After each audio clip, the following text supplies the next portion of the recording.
Puji Tuhan, saya boleh tampil lagi untuk kesempatan yang luar biasa ini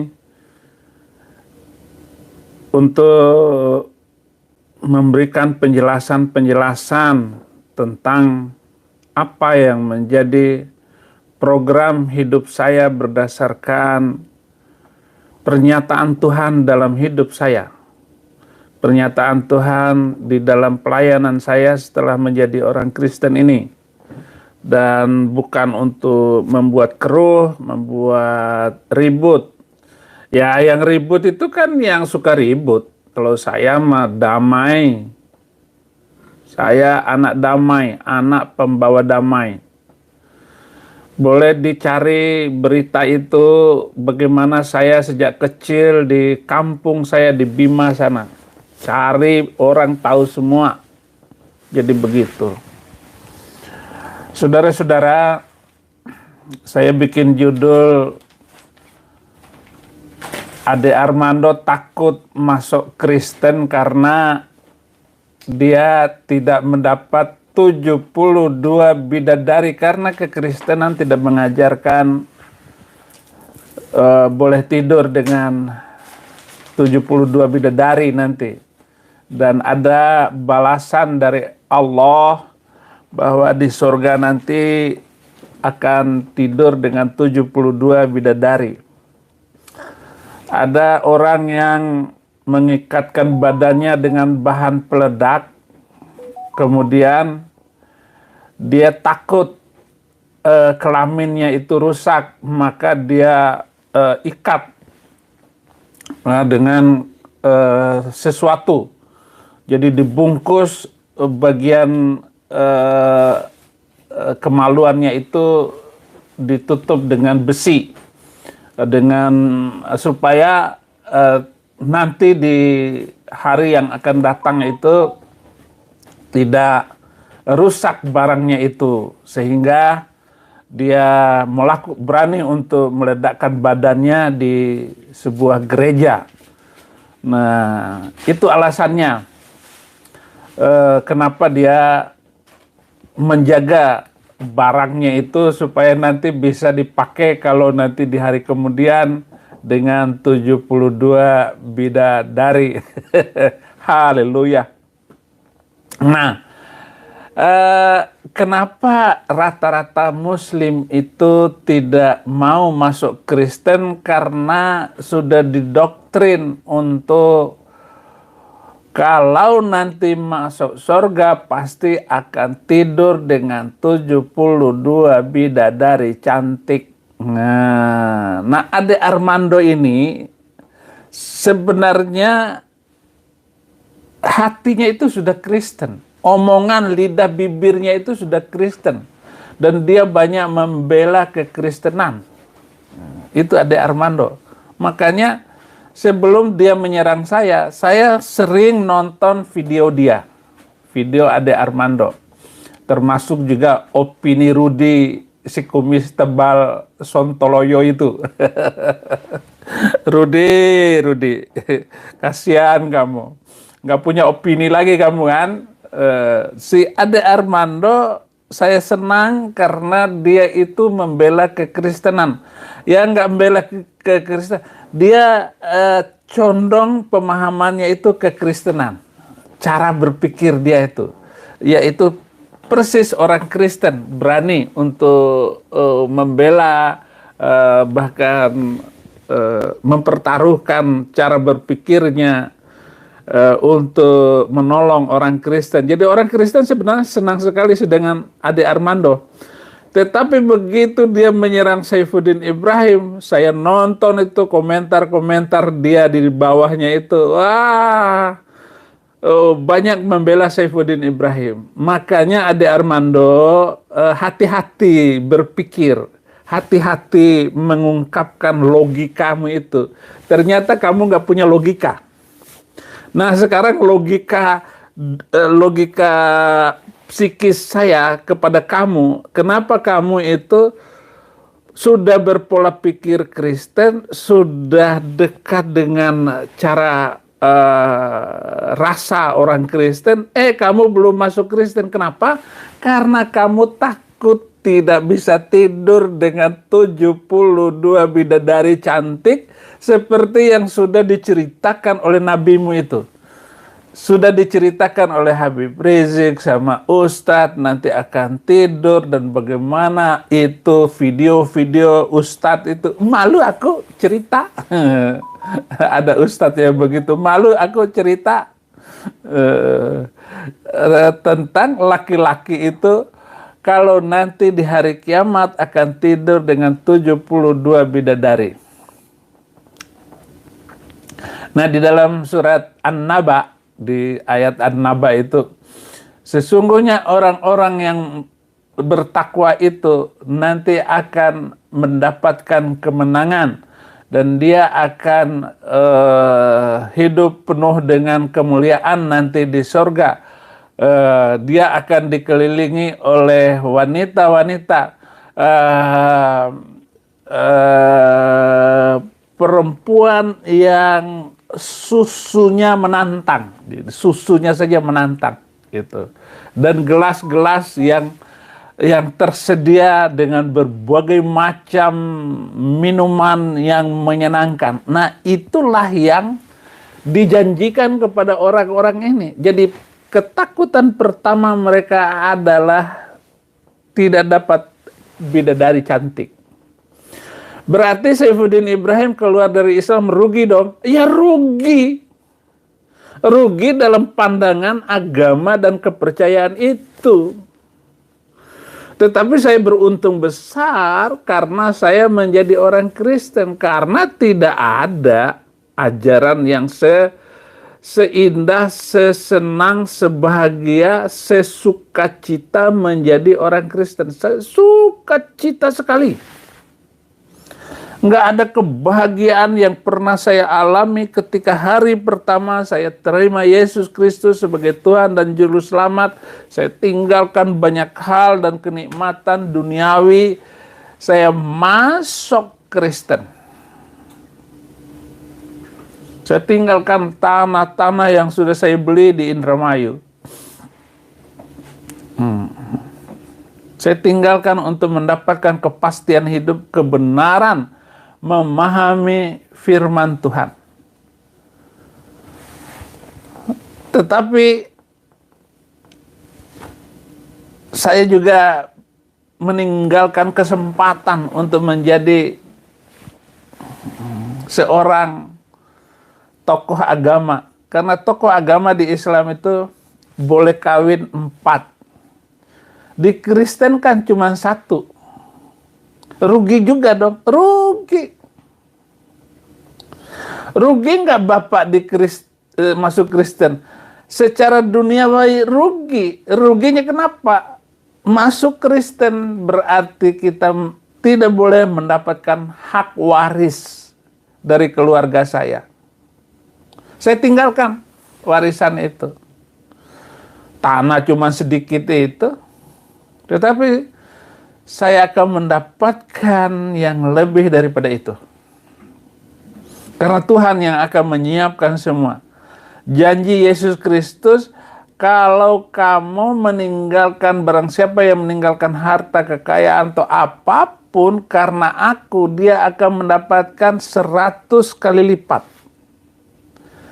Saya meninggalkan 3 rumah, berarti saya akan dapat 300 rumah. Janji Tuhan. Saya tertarik dengan janjinya walaupun sampai hari ini belum dapat. Tetapi lebih daripada itu sukacita hati. Yaitu hati saya merasa tenang, otak saya merasa pandai dan cerdas. Saya tambah cerdas setelah jadi orang Kristen. Dulu bodohnya minta ampun. Otak saya terkunci mati. Itulah rata-rata tokoh Muslim tidak berani masuk Kristen karena janji Nabi Arab itu dapat 72 bidadari cantik. Yang kedua, ketakutan yang kedua adalah takut di dalam ketakutan. Takut oleh rasa takut itu sendiri. Dia dikejar-kejar oleh ketakutan. Kenapa? Dia akan kehilangan lingkungannya, kehilangan teman-temannya, kehilangan pencaharian. Jadi bayangkan, umur 40 tahun saya terima Yesus. Berarti saya harus pindah, cari usaha lain, cari pekerjaan lain, cari profesi lain.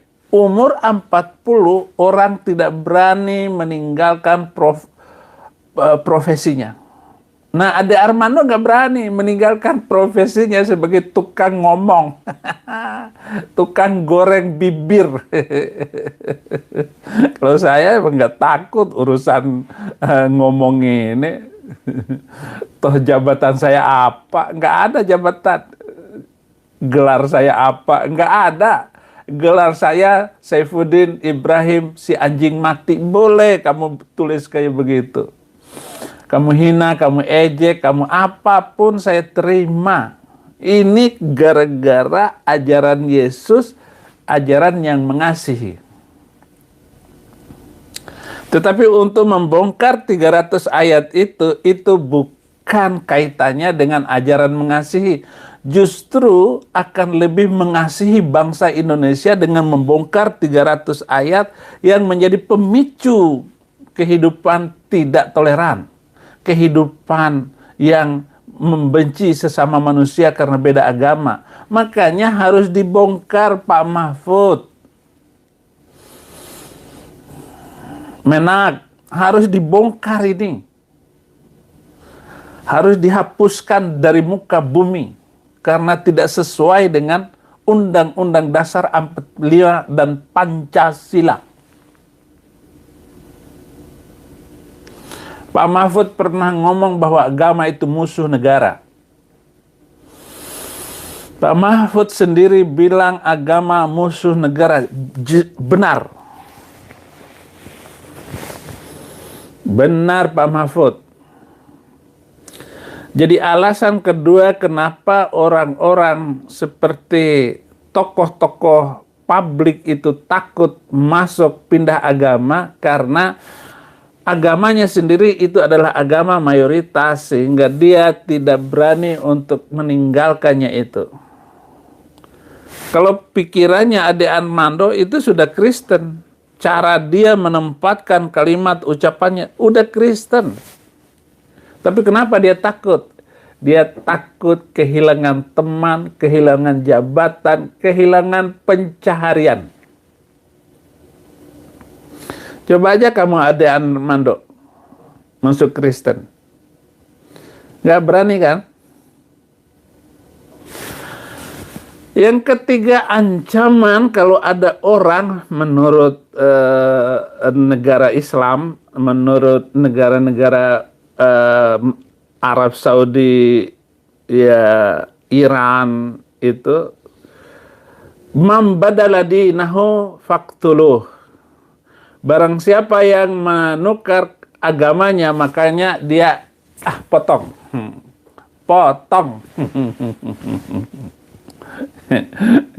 Ngeri juga nih ancaman Bang Mamat itu. Bang Mamat sih yang menghina, menakutkan itu. Itu kan hadis yang saya sebutkan tadi, hadis. Yang 300 itu Quran semuanya, bukan hadis. Ya kalau hadis mah aduh banyak sekali. Banyak sekali. Jadi tidak ada agama yang begitu muncul langsung membenci agama lain, ya hanya itu, agama Bang Mamat. Loh, Saifuddin Ibrahim itu kok begitu banget, berani banget, bukan masalah berani. Saya serahkan seluruh hidup saya kepada Yesus Kristus. Seperti keberanian Paulus 2000 tahun yang lalu. Dia keliling Eropa 2 kali, dia bertemu dengan pejabat, gubernur, sampai orang-orang kecil di pasar dia lakukan. Itu bukan karena keberanian konyol. Enggak. Keberanian untuk tetap membicarakan kebenaran firman Tuhan. Nah itu. Bukan masalah berani begitu saja, saudara. Ya. Jadi ini alasan yang ketiga adalah takut dingek sama saudara-saudaranya, keluarganya. Nah, padahal itu kesempatan. Nah, kekonyolan Bang Mamat itu saya bacakan di surat ke-33 Al-Ahzab ayat 50. Nah, Bang Mamat ini salah satu ajarannya begini. Wahai Nabi, sesungguhnya kami telah menghalalkan bagimu istri-istrimu yang telah engkau berikan mas kawinnya dan hamba sahaya yang engkau miliki, termasuk apa yang telah engkau peroleh dalam peperangan yang dikaruniakan Allah untukmu. Dan yang demikian pula anak-anak perempuan dari saudara laki-laki bapakmu, anak perempuan dari saudara perempuan bapakmu, anak perempuan dari saudara laki-laki ibumu, dan anak-anak perempuan dari saudara perempuan ibumu yang turun hijrah bersama kamu. Nah, dan perempuan mukmin yang menyerahkan dirinya kepada Nabi kalau Nabi ingin menikahinya. Kalau Nabi ingin menikahinya, ini tambahan kalimat dalam terjemahan. Kita ketahui ini, Departemen Agama itu banyak bohongnya di dalam menerjemahkan. Sebagai kekhususan bagimu, jadi khusus bagi Nabi untuk tidur dengan siapa saja tanpa menikah. Itu.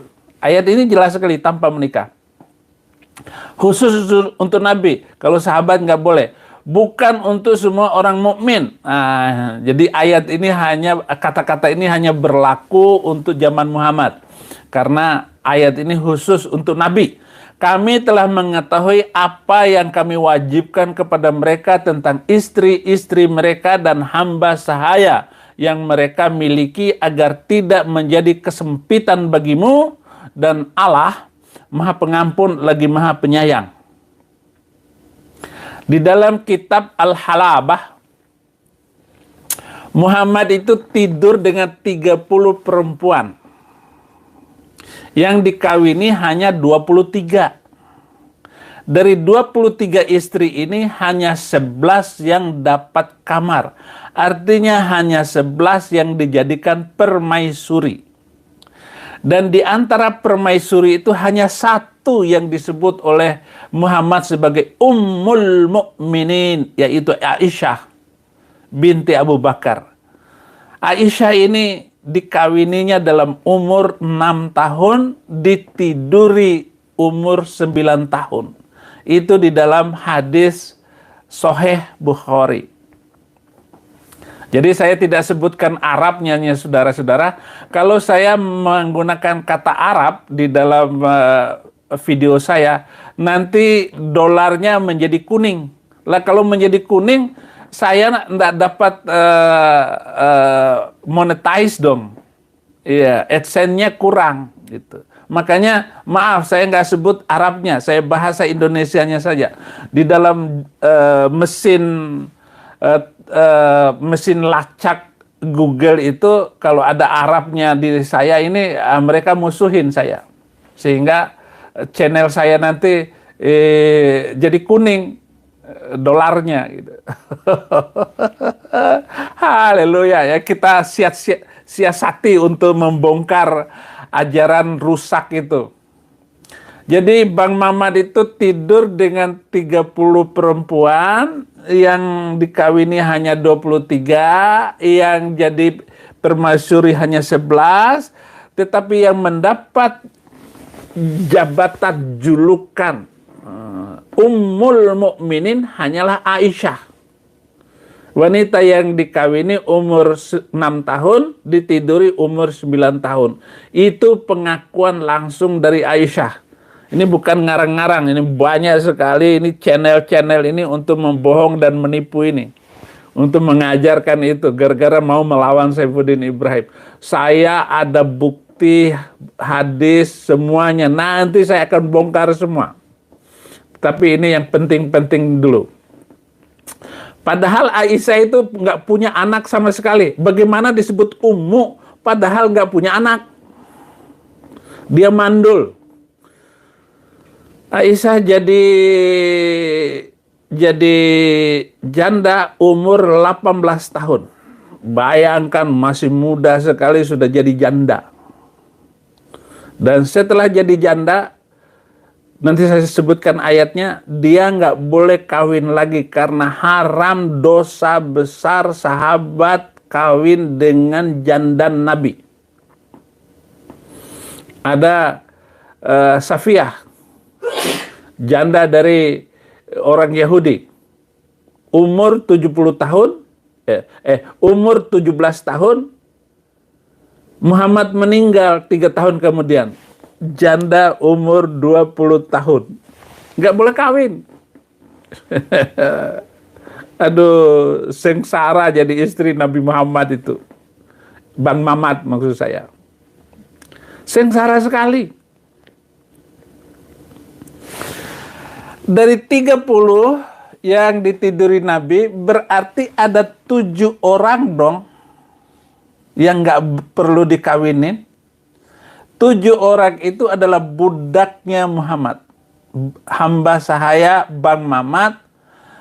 Itu namanya hamba sahaya itu di dalam Al-Quran itu tidak perlu dikawinin, ditidurin saja. Jadi kalau Saifuddin Ibrahim punya budak, wanita itu dengan suaminya, kalau saya mau pakai itu budak, kapanpun, walaupun dia punya suami, saya tarik kakinya untuk tidur dengan saya. Atau saya sikut itu suaminya, saya langsung tidur di atas perutnya. Itu boleh. Khalid Bassalamah itu ngomong seperti itu. Karena di sejarahnya ada. Khalid Bassalamah tahu hadisnya itu. Ngeri. Somat sembunyiin ini, Somat sembunyiin. Dasat Latif, saya nggak tahu kemampuan dia di dalam berbahasa Arab. Dia bisa nggak membongkar kitab-kitab kuno Islam itu? Kalau dia mampu berarti dia baca. Agim itu kan ini Ustadz Bencong. Dia nggak memiliki keberanian untuk melakukan lompatan iman, lompatan pembaharuan untuk memajukan Islam itu nggak ada. Hanya untuk memajukan dirinya sendiri, bagaimana dia bisa jual kue ketika orang-orang datang ke pesantren Darut Tauhid di situ, di Bandung. Hanya itu, Agim itu. Setelah menikmati dan berbahasa seolah-olah dia itu adalah kepala rumah tangga yang luar biasa. Jatuh cinta dengan sekretarisnya, istrinya ditendang, diceraiin. Itu tidak boleh, tidak boleh. Itu namanya berzina. Ustadz di dalam Kristen itu berzina. Dosa Ustadz, dosa Agim. Nggak boleh Agim. Kalau Agim tahu hadis-hadis ini, pasti Anda bilang bahwa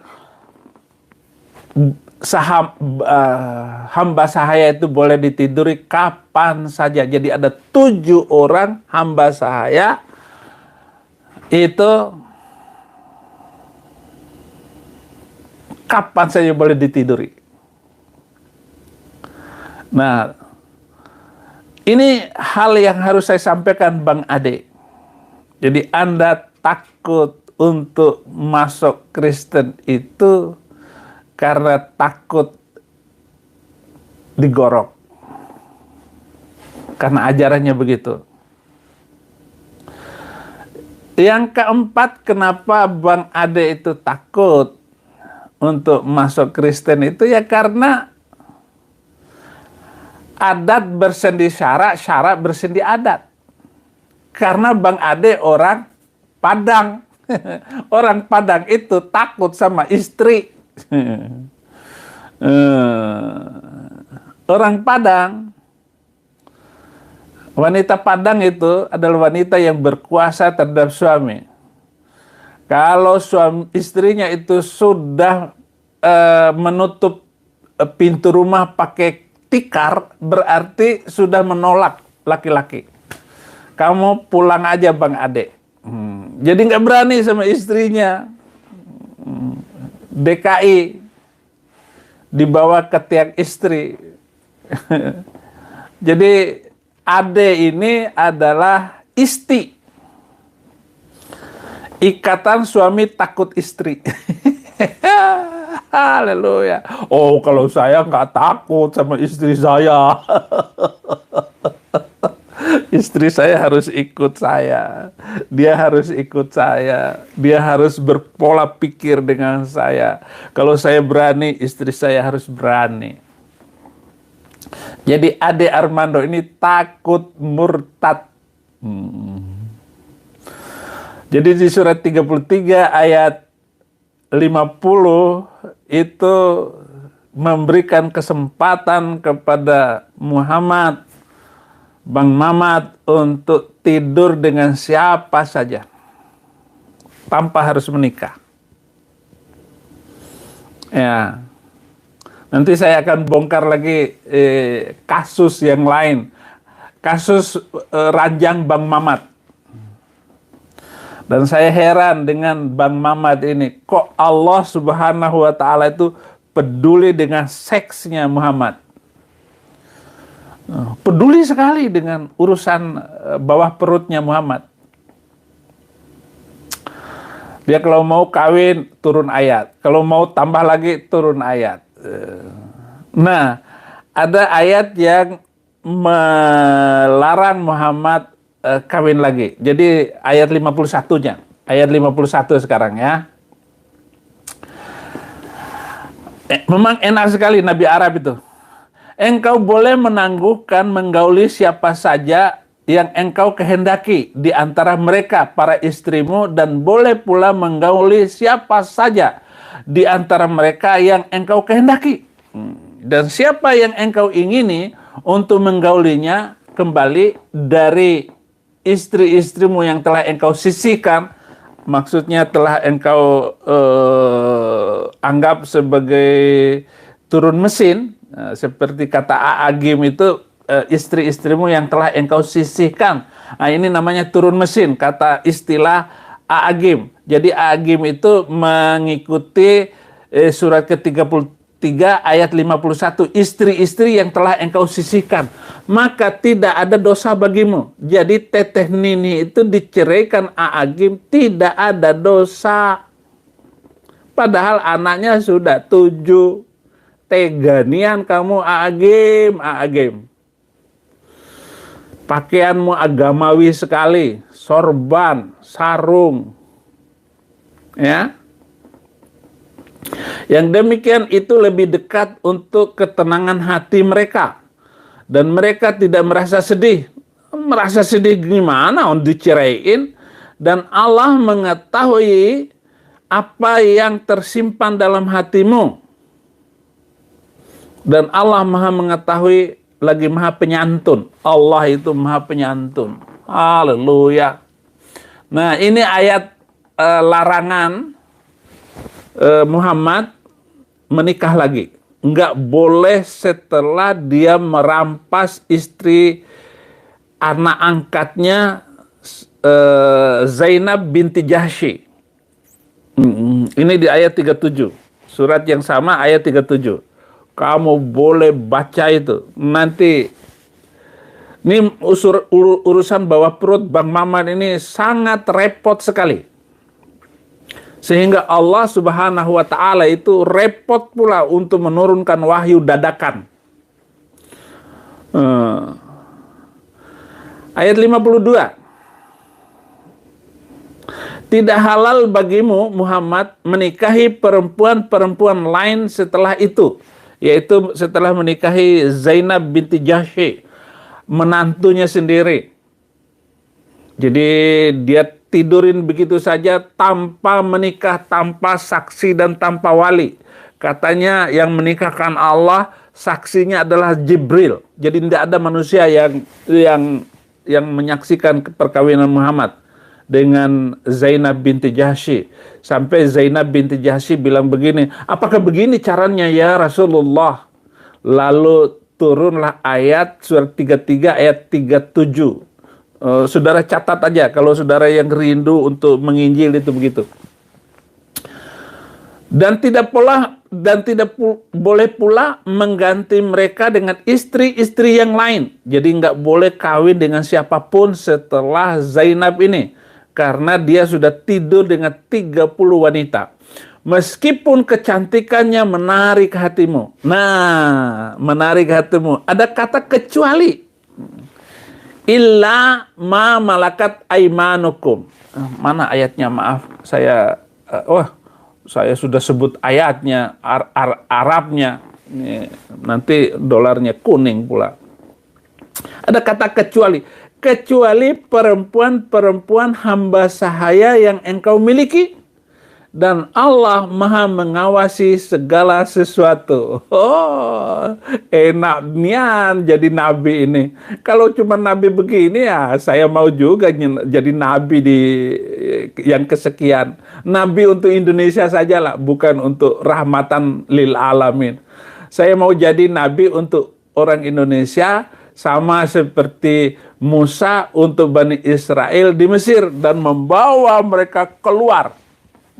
Bayangkan 100 berapa ini? 270 juta penduduk Indonesia akan keluar bersama Nabi Saifuddin Ibrahim. Haleluya. Nah, ayat yang selanjutnya ini ayat 53, surat ke-33 ayat 53. Mungkin Anda punya Al-Qur'annya, silakan baca. Atau saudara-saudara Kristen itu download aplikasi Al-Qur'an bahasa Indonesia. Jadi begitu ini langsung buka.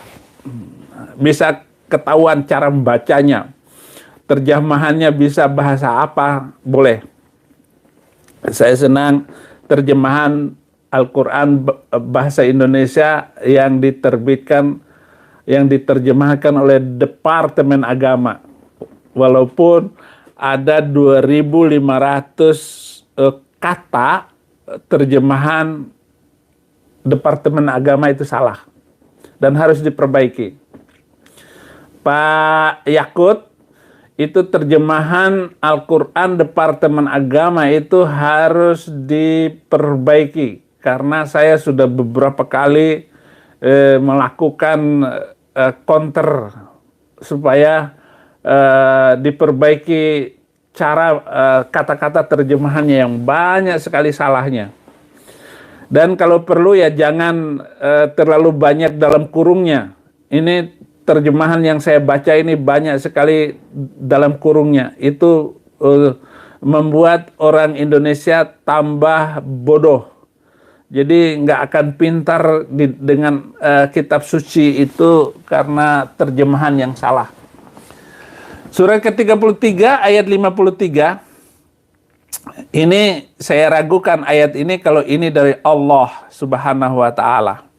Hanya karangan Muhammad, otak mesumnya itu. Otak porno Bang Mamat. Wahai orang-orang yang beriman, janganlah kamu memasuki rumah-rumah Nabi kecuali jika kamu diizinkan untuk makan tanpa menunggu waktu masak makanannya.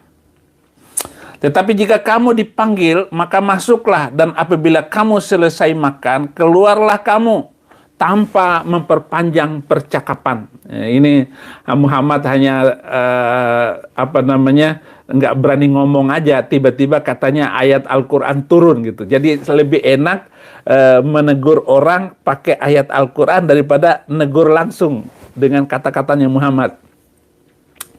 Sesungguhnya yang demikian itu adalah mengganggu Nabi sehingga dia Nabi malu kepadamu. Ini rasa malu padahal dia sebenarnya bawah perutnya itu sudah rudalin siapa saja untuk menyuruhmu keluar, dan Allah tidak malu menerangkan yang benar. Apabila kamu meminta sesuatu keperluan kepada mereka, kepada istri-istri Nabi, maka mintalah dari belakang tabir.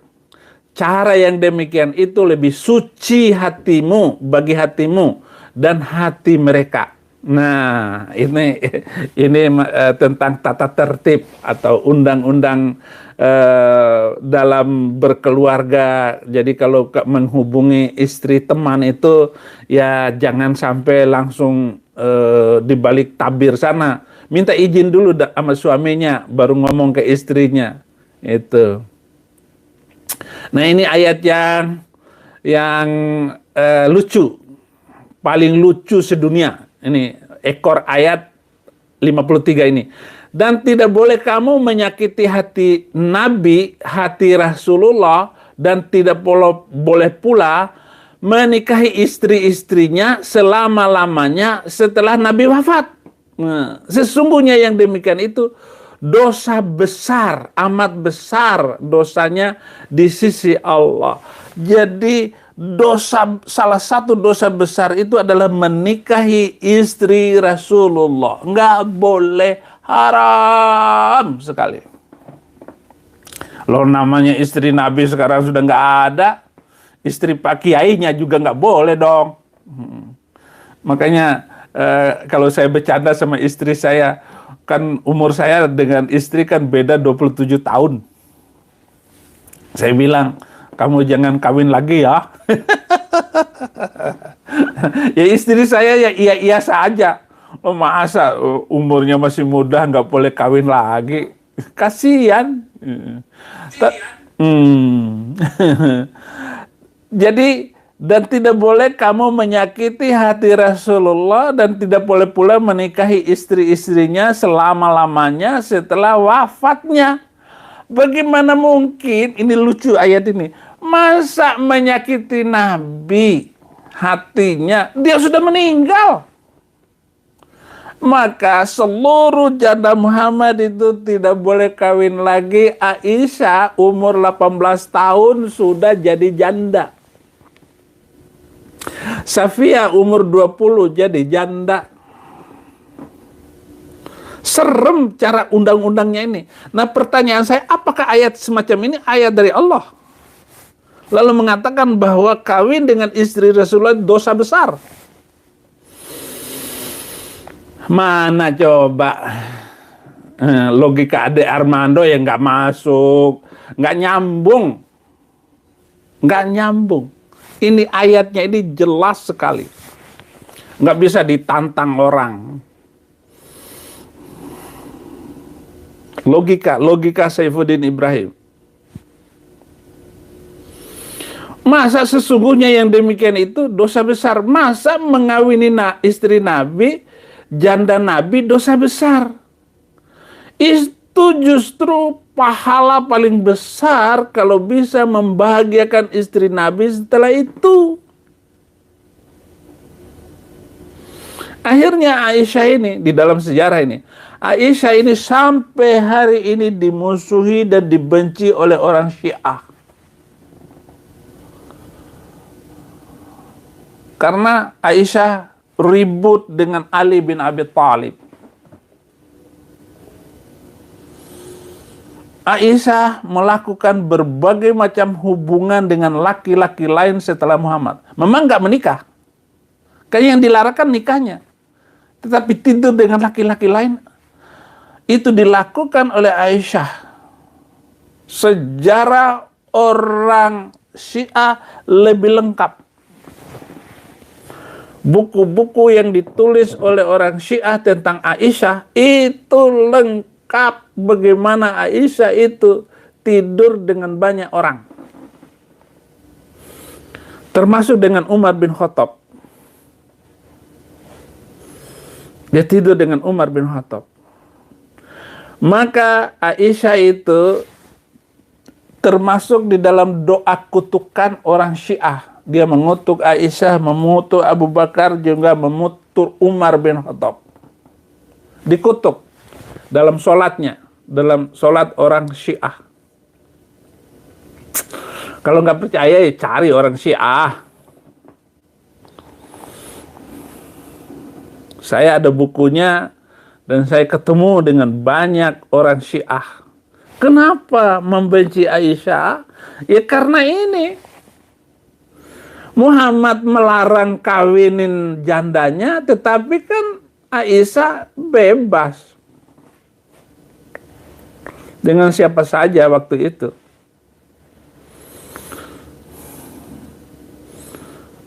Bahkan Aisyah terlambat pulang dari peperangan dengan Safwan.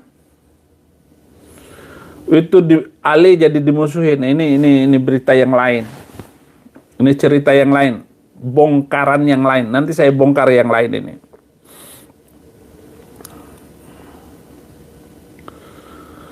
Nah, inilah ketakutan. Yang keempat dari Ade Armando tidak mau terima Yesus.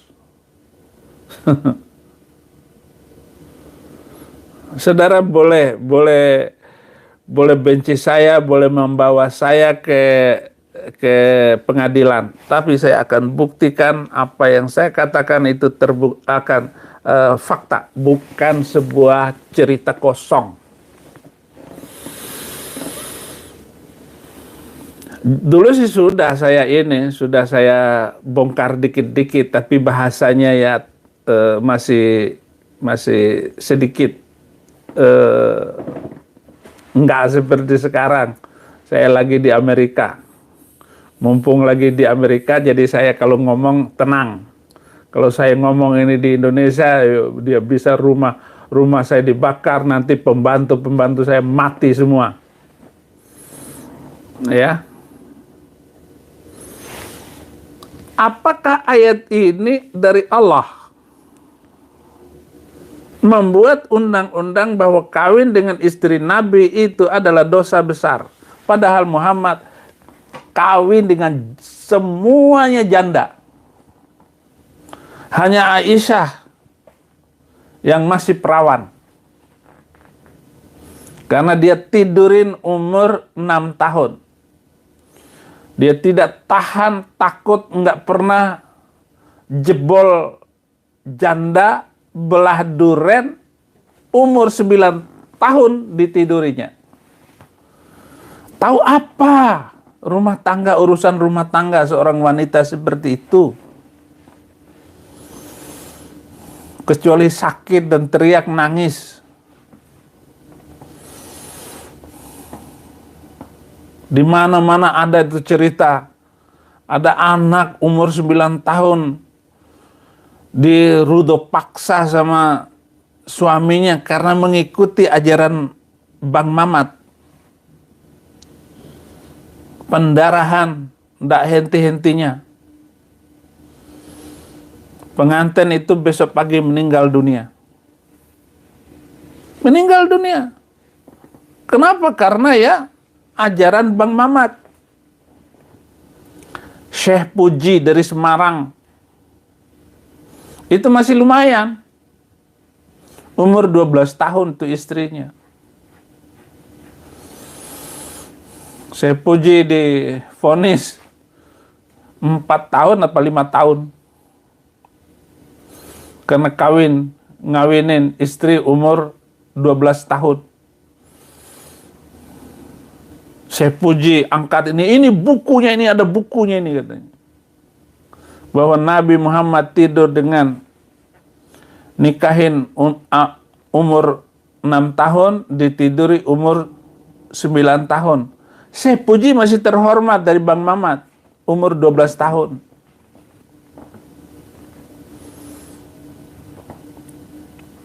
Makanya ada lagu, ayun ayun Siti Aisyah mandi di kali rambutnya basah, tidak sembahyang tidak puasa, di dalam kubur mendapat siksa. Itu ngeledek Bang Mamat yang kawin dengan Aisyah umur 6 tahun, 9 tahun ditidurin. Haleluya. Inilah ketakutan mungkin Bang Ade bisa berpikir waras, berlogika Bang Ade untuk mendukung dan membantu perjuangan hidup toleransi dan damai di Indonesia ini. Bang Ade, saya ajak Bapak untuk terima Yesus Kristus sebagai Tuhan dan Juru Selamat, supaya selamatlah Indonesia ini. Bapak nggak usah jadi nabi deh, nggak usah. Tetapi suara kenabian Bapak sudah mendinginkan kami, sudah menyenangkan kami semua orang minoritas di Indonesia ini. Terima kasih Bang Ade. Mungkin Bang Ade jangan bikin lagi ini pembalasan atas video saya. Percuma Bang Ade. Orang logikanya itu sudah ada semua, sudah benar semua Bang Ade. Dan terima kasih untuk ini semua saudara-saudaraku yang sudah menonton siaran saya, dan biarlah dikembalikan oleh Tuhan semuanya. Silakan berkomentar yang pas, yang benar saja berdasarkan ini tema saya ini. Masih banyak gitu. Bayangkan itu kata Mahfud MD, Al-Quran itu 6.666 ayat gitu. Semuanya bisa dibongkar, tapi saya akan bongkar 300 saja. Karena ternyata Bang Mahfud ini dia diundang untuk siaran adu argumen dengan saya di TV One. Tetapi ternyata Bang Mahfud MD ya mungkin tidak berani, pasti nggak berani. Oh, jangan coba-coba adu argumen dengan saya, dermak sampean. Baru diajak carok aja udah takut. Memang bisa ajak carok itu.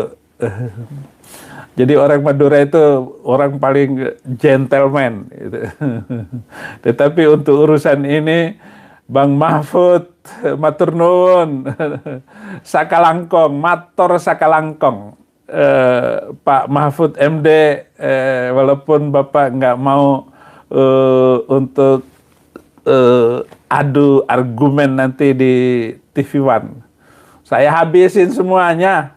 Kalau urusan ini, Saifuddin Ibrahim jagonya. Karena di dalam saya ada Yesus Kristus, Tuhan yang telah menolong dan membentuk saya. Membubuhkan di atasnya itu keharuman-keharuman di dalam hidup saya. Jadi saya nggak pernah takut, deremak sampean. Terima kasih Bang Ade Armando untuk perhatiannya. Ini bukan untuk kebencian, tetapi kita membangun hidup yang lebih bagus lagi di masa hadapan. Dengan kita memikirkan, kita adu argumentasi ayat-ayat yang menghina Yahudi, Kristen, dan orang-orang non-Muslim itu harus dihapuskan. Ucapan-ucapan Abdus Somad itu juga harus dihapuskan orangnya itu. Terima kasih, Tuhan Yesus memberkati.